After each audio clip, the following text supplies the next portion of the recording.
The scream of expensive brakes on gravel cut through the trees like a knife. I had one hand on the cabin door frame, the other on a 5-gallon gas can, listening to the old well pump cough and die again.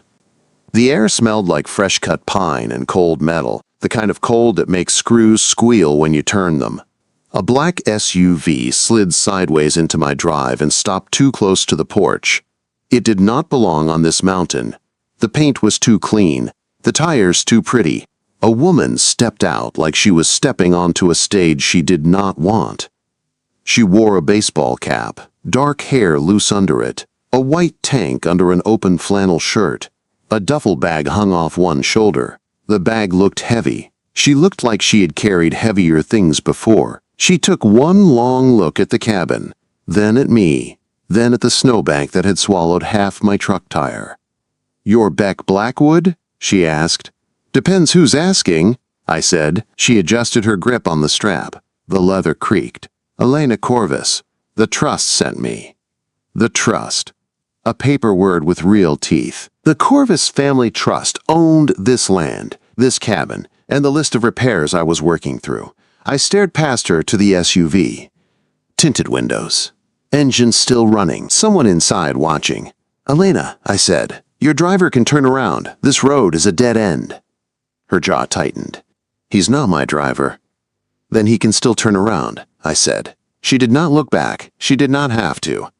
The SUV rolled down a little, then stopped at the bottom of the drive like it had decided to judge us from there.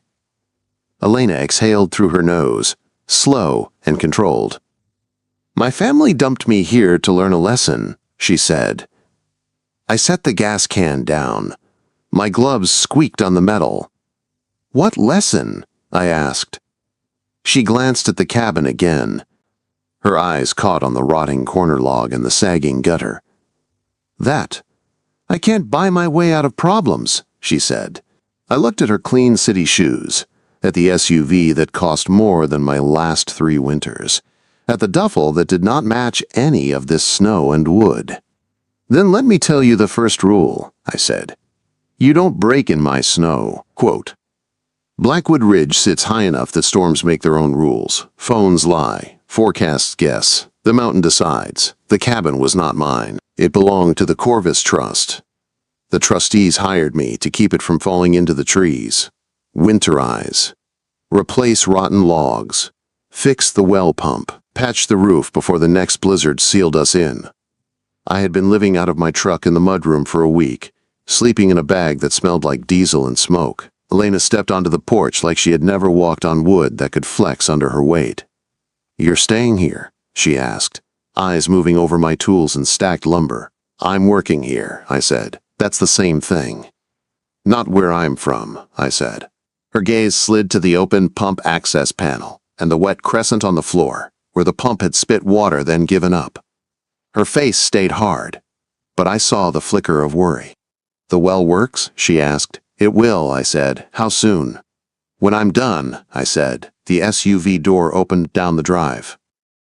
A man got out in a suit coat, no hat, dress shoes in the snow. His phone was out like it could scare the weather. Elena's shoulders went rigid, but her hands stayed busy on the duffel. "Who's that?" I asked. "My father's insurance guy," she said. "Or his lawyer, depends on the day." He did not make it 3 steps before he slipped on the ice. I had not had time to salt. He caught himself on the fender of my truck and glared at me like I had placed the mountain there just to be rude. I walked down the steps and met him halfway.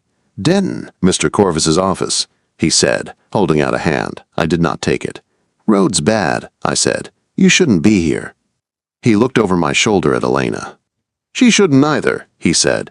Elena's voice came sharp from the porch. "I'm fine, Denton." He ignored her. "My job is to document the condition of the property. Liability, if she gets hurt, if you can film it from the county road," I said. Calm. His eyes narrowed. "This is trust property." "And this is my work site," I said. "You want to argue? Call the trustee. Otherwise, walk back down the drive before you break your hip." Quote. A battered Ford rumbled up behind him, Sam, my foreman, with a chainsaw on the back and snow on the hood. He rolled down his window and looked Denton over like he was a broken fence post. "Beck, who's the city fellow?" Sam asked. "Lost?" Maybe, I said. Sam sniffed the air.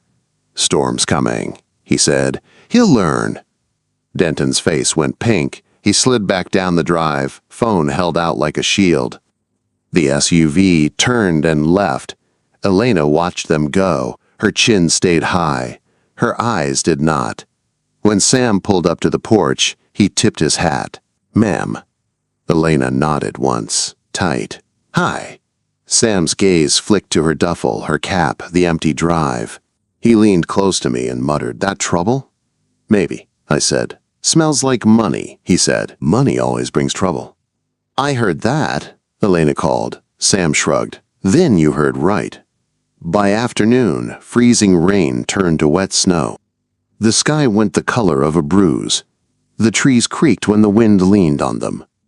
I was in the pump closet with a headlamp on, sleeves rolled, forearms wet, listening to the motor strain. The pressure gauge jittered like a nervous eye. Elena stood in the doorway, arms crossed, pretending she was not cold. The cabin was barely warmer than outside. The old stove could not be trusted until I fixed the chimney. You said the water would be back, she said. I said it will, I answered. That's not an answer, she shot back. I cut the breaker. The pump went quiet. Outside, the storm sounded louder. I pulled the suction line apart. The smell of iron and old algae hit me. The gasket in my fingers was brittle and cracked. This is why you don't have water, I said, holding it up. See that crack? Elena stepped closer without thinking. I caught a faint citrus scent under the cold and pine. That tiny thing? She asked. It's not tiny when it's between you and drinking, I said. She let out a short breath, then grabbed the brim of her cap like she needed something to hold. Can you fix it?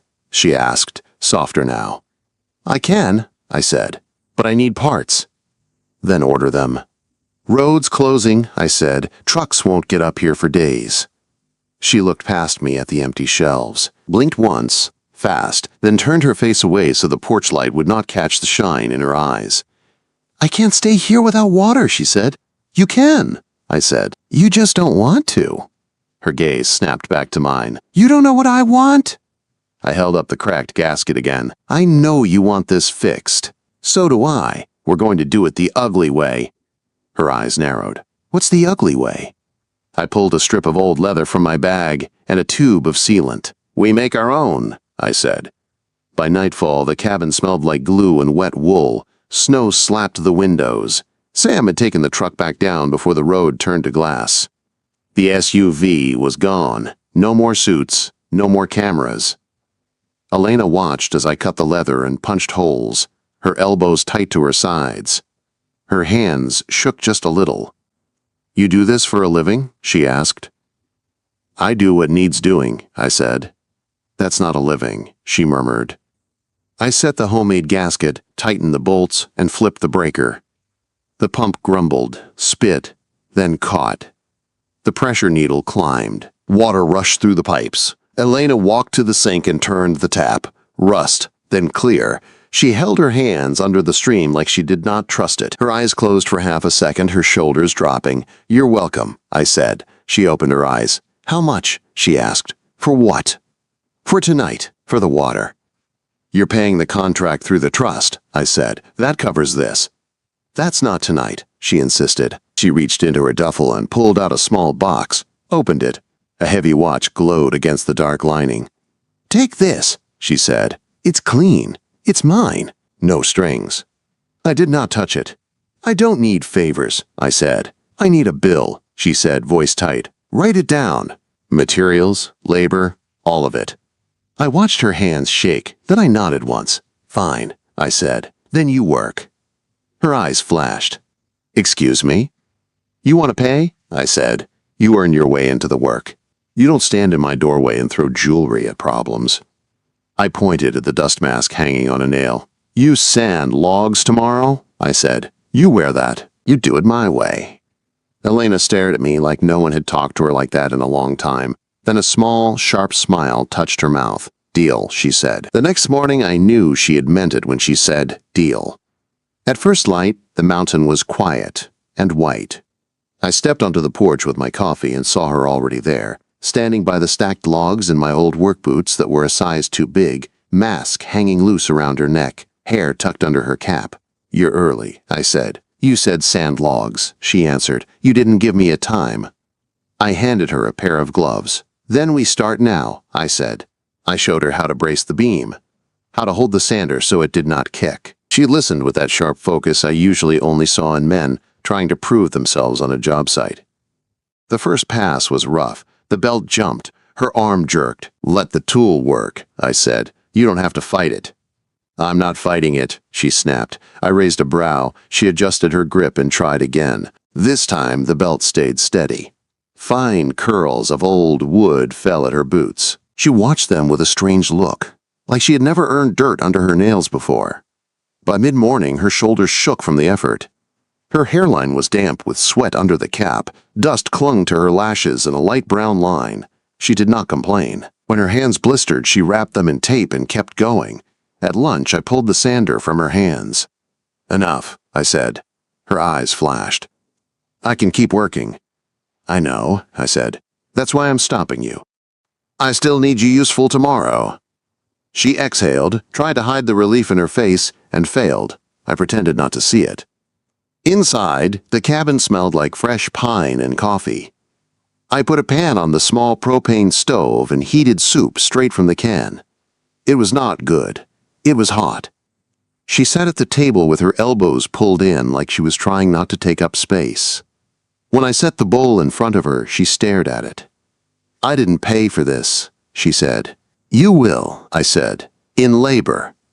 Her mouth twitched. "That how it works up here?" "That's how it works with me," I said. She picked up the spoon. The first bite burned her tongue. I saw it in the way she flinched and swallowed anyway. "It's terrible," she said. "Calories," I answered. She huffed a small sound that might have been a laugh. After we ate, I went back to the pump. She went to her duffel and pulled out her laptop. The cheap hotspot blinked on the table. 1 bar, then none, then one again.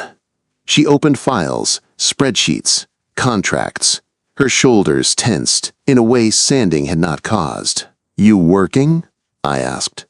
"Apparently my lesson does not pause email," she said. I watched her fingers fly over the keys. The business world followed her all the way up the ridge. It did not care about blizzards. Toward evening, the sky changed. The light went flat, too fast. The kind of light that means bad weather without needing a forecast. "Storm's coming," I said. She looked up from the screen and listened. The wind in the trees had a different sound now, deeper, pushing harder. "We'll be fine," she said. "You will," I said, "if you listen." We checked the generator, topped the fuel, cleared the snow away from the intake. I checked the stovepipe and the draft. It pulled clean. For now. By dark, the snow hit full force. It did not float. It slammed. The cabin walls hummed with wind. I could feel the old logs flex. "You've lived like this long?" she asked. "Long enough," I said. She stood at the window and watched the whiteout. Her reflection in the glass looked younger without the cap, more tired, more honest.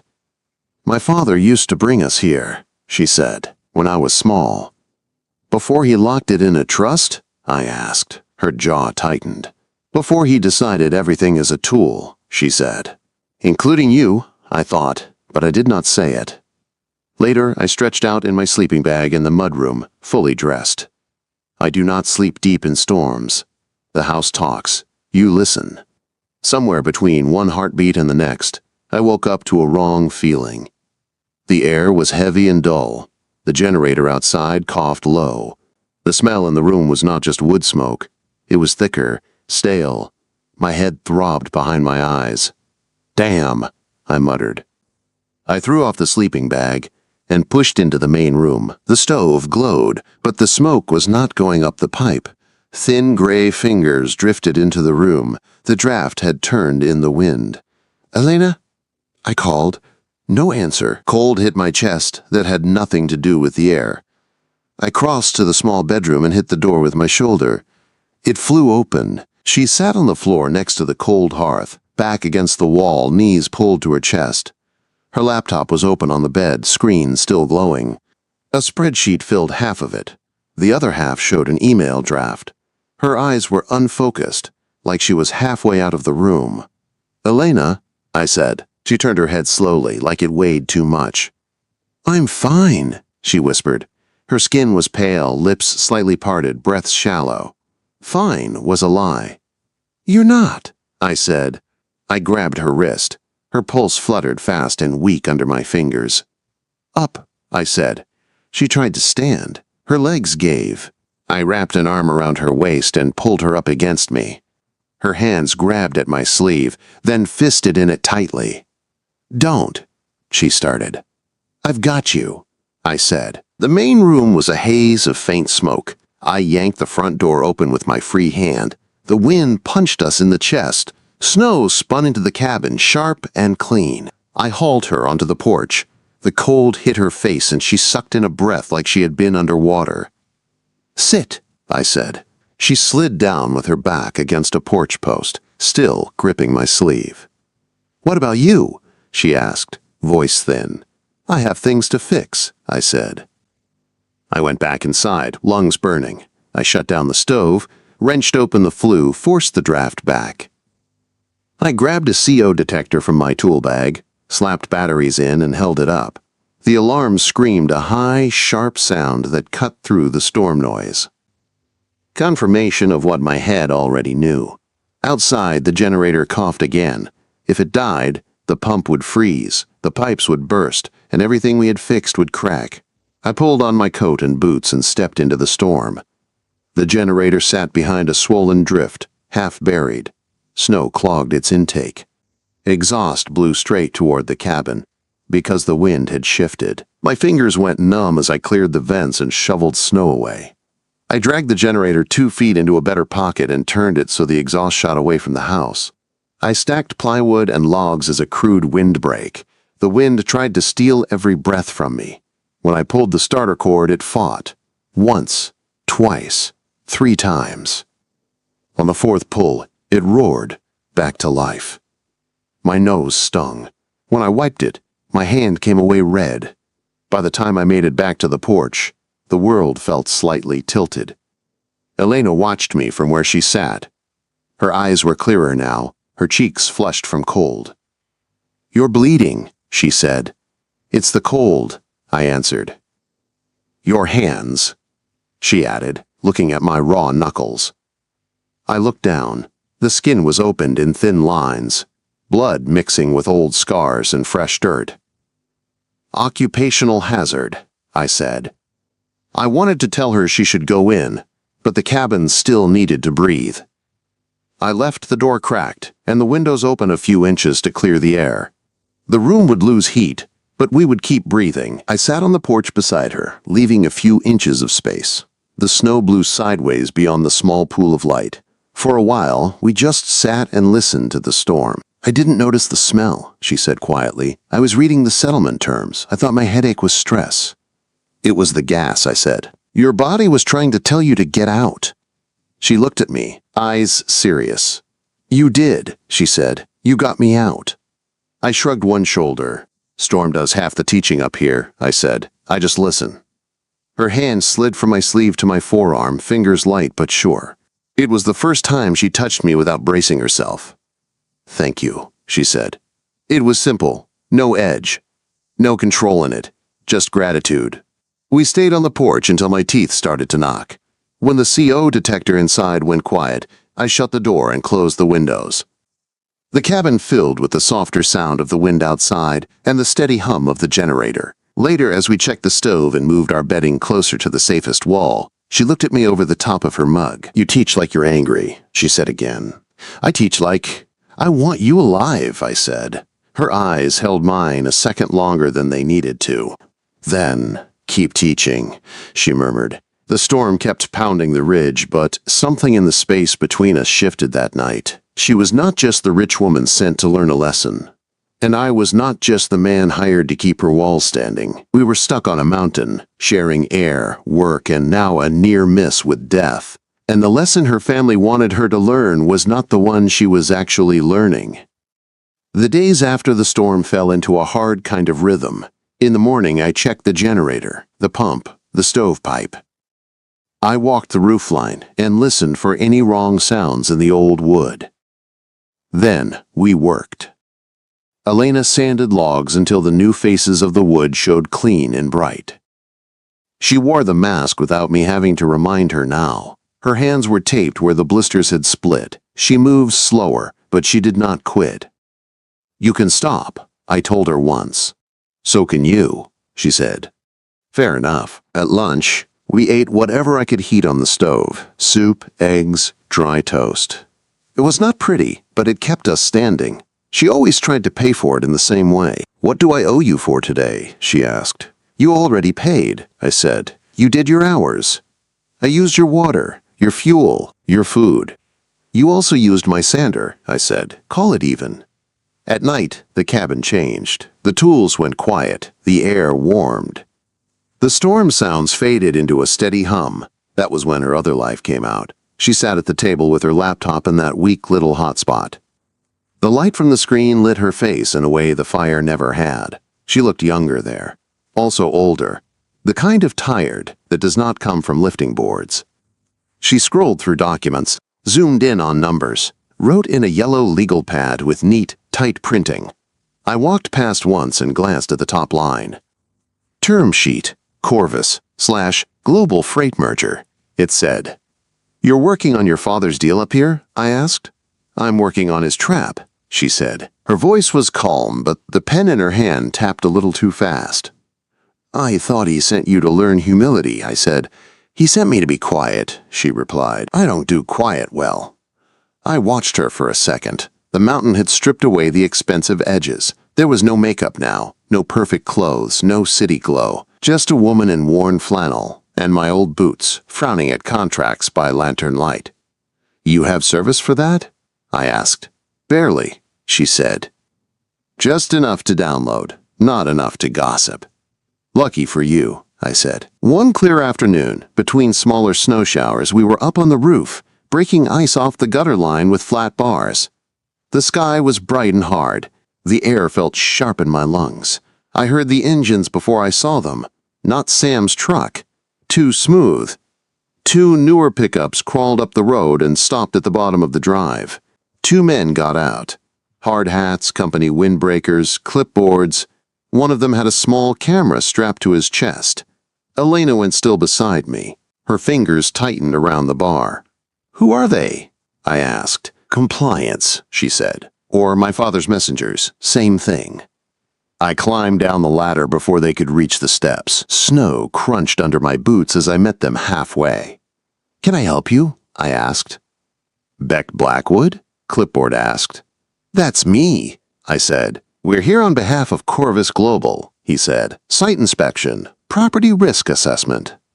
He flipped his folder open like it was a badge. "You don't have a county permit for that," I said.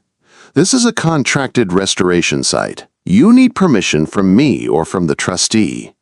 Chest camera smiled like he had done this 100 times. "We don't need one," he said. "This is trust property." I didn't move. I didn't smile. "And I am under contract with that trust," I said, "which means this is my work site. You step on my porch without permission, you become my problem, not just theirs." Clipboard's eyes flicked past me to the roof. "Miss Corvus," he called. "We just need a few minutes. Standard safety protocol." Elena stepped to the edge of the porch roof, crowbar still in her hand. The wind tugged at her flannel. "Standard for who?" she asked. "For the family," Clipboard said. "For your safety." "My safety," she repeated. Her voice was soft, but I felt the anger in it. I stepped a half step sideways so my shoulder blocked the bottom of the steps. "Camera off," I said to chest camera. He smiled a little wider. "Or what?" he asked. "Or you leave," I said. "Now." Clipboard's jaw tightened. "Mr. Blackwood, we can make this difficult," he said. "Your permits, your contracts." I pulled my phone from my pocket and raised it. I took a clear picture of both trucks and both faces. I let him see me do it. "And I can make it criminal trespass," I said, still calm. "I have your plates and your faces. Next is the sheriff." They looked at the phone like it had more power than my words. Behind me, Elena spoke, voice cold and sharp. "And if you're here on behalf of Corvus Global," she said, "tell my father something for me." Clipboard blinked. "What would you like us to tell him?" he asked.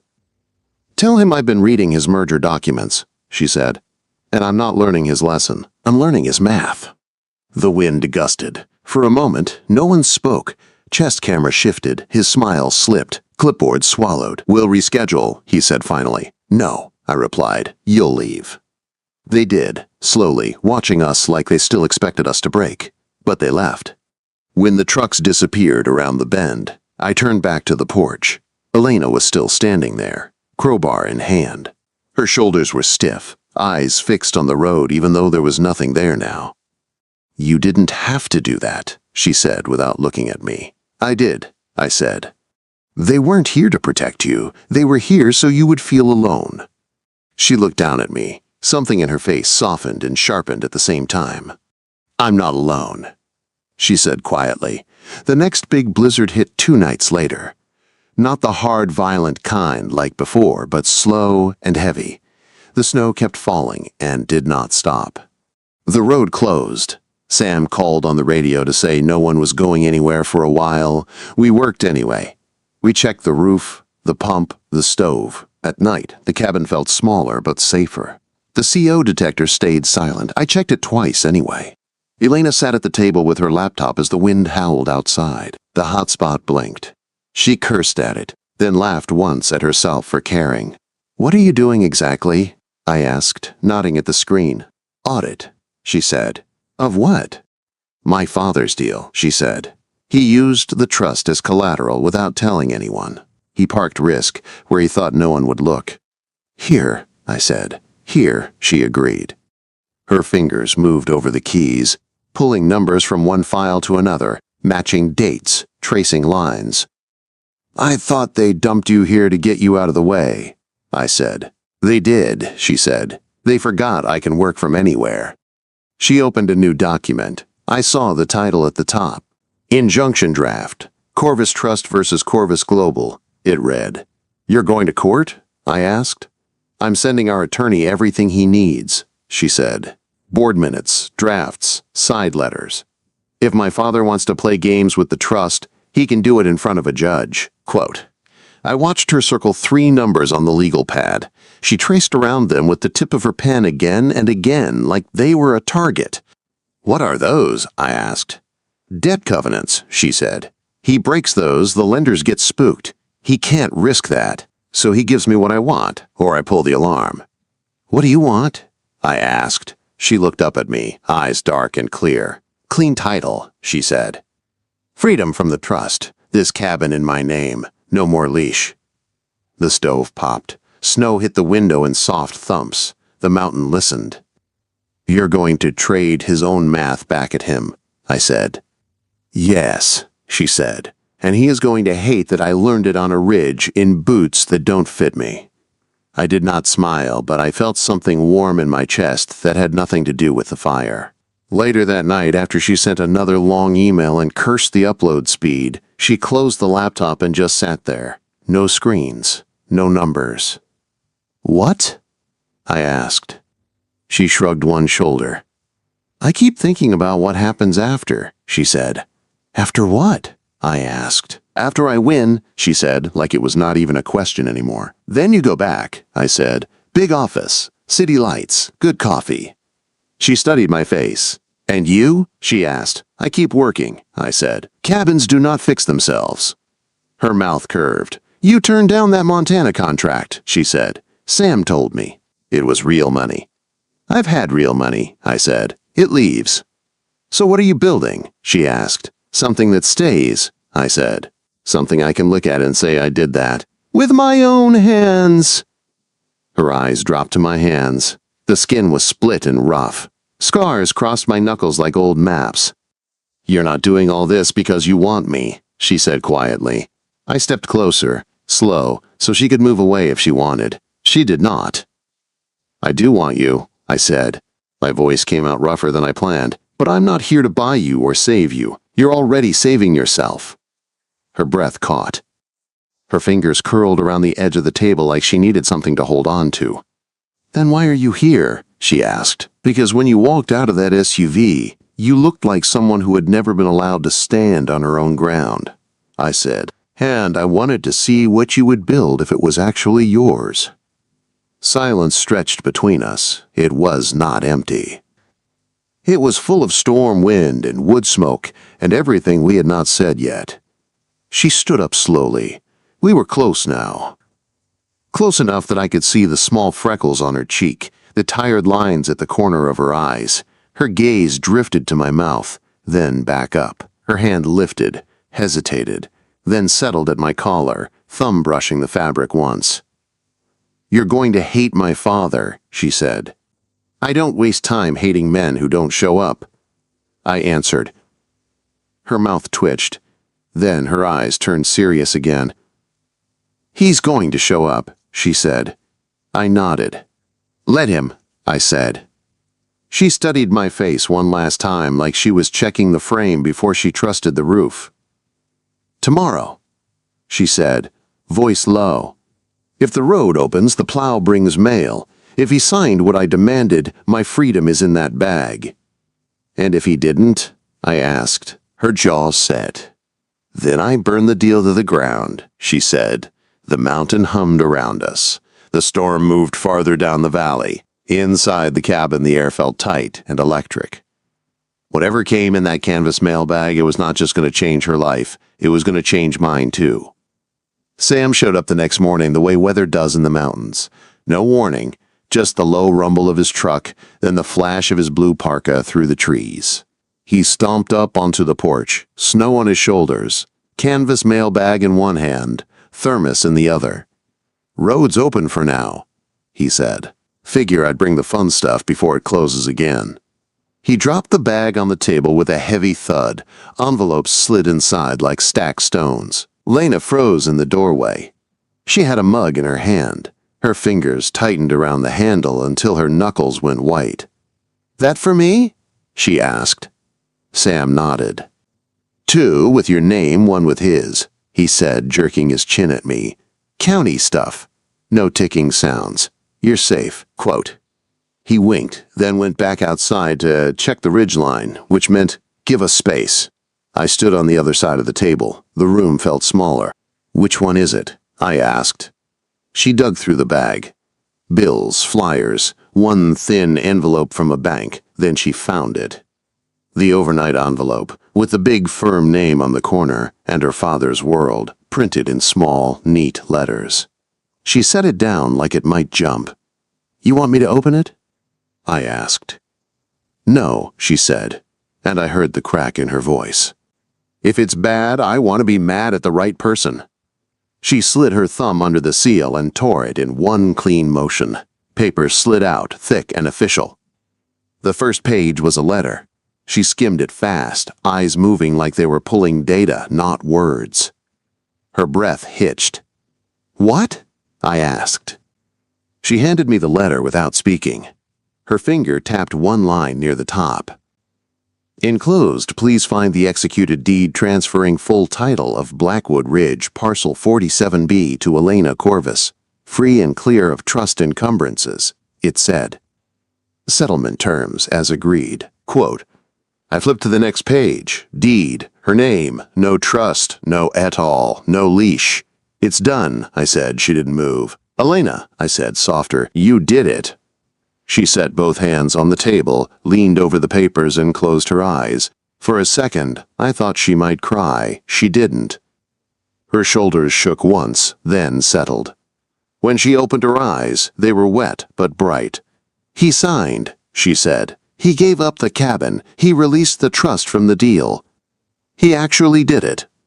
"Because you made not doing it worse," I said. A weak laugh escaped her. "Because I found where it would hurt," she said. "Debt covenants. Regulatory risk. Public filings." I spoke his language for once. She straightened. Her hand lay flat on the deed. "This is mine now," she said. "On paper. In fact." "And in wood," I said. "Don't forget the wood." She looked around the cabin, at the fresh logs, at the patched floor, at the stove I had nearly died fixing. at the well that groaned but worked. "This place was supposed to be my punishment," she said. "My family dumped me here to learn a lesson." Quote. She looked back at me. Her eyes were not soft, they were clear. "Then let me," I said. The words came out low and steady before I could polish them. "Let you what?" she asked. "Be the one who teaches you the right lesson," I said. "That you're not something they send up a mountain to fix. That you can build your own ground and decide who stands on it." She stared at me for a long beat. The stove popped. Outside, Sam's chainsaw started somewhere up the slope. "You're serious," she said. "I don't know how to be anything else," I answered. She swallowed. Her fingers curled over the edge of the deed like she was afraid someone might tug it away. "What about you?" she asked. "You got your own envelope." I pulled mine from the pile. County seal. Thin, cheap paper. I tore it open. Final inspection passed. I read. Permit closed. Occupancy approved. Contractor of record. Blackwood Restoration. I felt something settle in my chest, like a beam dropping onto its posts. "Congratulations," she said quietly. "Yeah," I said. "Guess I'm real now." She smiled. "A small private thing. You were real the first time you yelled at the generator," she said. We stood in silence for a moment, both holding proof, her deed. My permit, 2 different doors opening at the same time. "Okay," she said at last. "Then we need to talk about the next part." "What next part?" I asked. She went to her duffel and pulled out a blue folder. It was already worn at the edges like she'd opened it 100 times. She laid it on the table between us and flipped it open. Blackwood Restorations, the cover page said. Inside were typed pages. Roles, liability, insurance, profit split, client terms. It was clean and hard and thought through. "You drafted this up here?" I asked. "Up here," she said, "between sanding and crying in the pump closet." "You cried in the pump closet?" I asked. "Once," she said. It echoed. "It was horrible. I recommend the woods instead." Her mouth twitched. Then she tapped the page about ownership. 50-50, she said.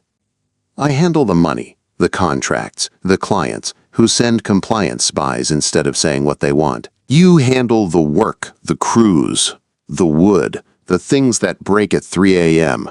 We pick the jobs. We say yes or no. No trust. No board. No father." "Has the cabin?" I asked. Her gaze lifted. "The cabin is the office," she said, "and home. If you want it." I felt the word home hit me harder than it should have. "You sure you want me as a partner?" I asked. "You've seen me yell at pipes." "I've also seen you move a generator in a blizzard so I wouldn't die in my sleep," she said. "I trust that man more than anyone sitting at a board table." She nudged a pen toward me. "This is not a charity deal," she said. "I want your name on the work, Beck. I want clients to know if they hire us, they get you, not some polished fake." My hand closed around the pen. It felt heavier than it should. I signed on the line under my printed name. Black ink on white paper. No flourish. She signed next.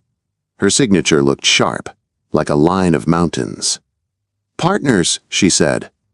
"Partners," I said. She closed the folder.